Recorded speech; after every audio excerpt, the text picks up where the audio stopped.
జగన్ మెజారిటీతో మాకు గెలుస్తాడు గ్యారెంటీగా.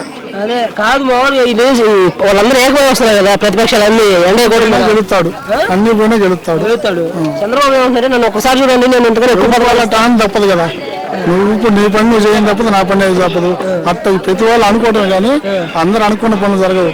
అందరూ జగన్ గెలుస్తాడు, ఖచ్చితంగా గెలుస్తాడు. పవన్ కళ్యాణ్ జగన్ తొక్కేస్తా కదా పథకానికి అవన్నీ ఆనంద కుదరదు, అట్లా అంటేనే ఇవన్నీ కుదిరేది.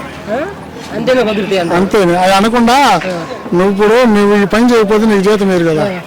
అట్నే ఎవరికోళ్ళు నేను గెలవాలనుకుంటే ఎవరు ఈ పనులన్నీ చేయరు. ఎవరికైనా నేను గెలుస్తాను అనుకుంటేనే ఏమైనా మనం చేయడానికి అవకాశం ఉంటుంది.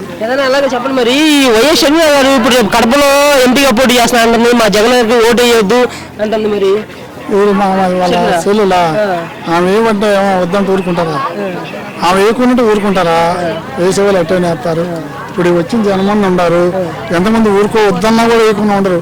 వేసేవాళ్ళు ఎట్టయినా వేస్తారు. ఇవన్నీ ఎవడి ఆలోచన వాడదు. అలాగే వీళ్ళు ప్రతిపక్ష వాళ్ళు ఏమంటారంటే ముఖ్యంగా ఆరోపణ చేస్తున్నారంటే జగన్ వచ్చే ఏం లేదంటే రాజధాని కట్టలేదు, ప్రత్యేక హోదా కాలేదు, అభివృద్ధి లేదు అంటారు. మరి ఏంటంటారు? ఇప్పుడు ఎవరు కట్టలేదు కదా, ఇప్పుడు ఎవరు కట్టారు? ఇప్పుడు వచ్చిన ఎవరు కట్టలేదు కదా. అందరూ ఎవరికోవాలే అటు చెప్పుకుంటూ పోవటమే, ఇంతగానో అంతకన్నా ఏముంది. జగన్ గెలుస్తాడు. గెలుస్తాడు.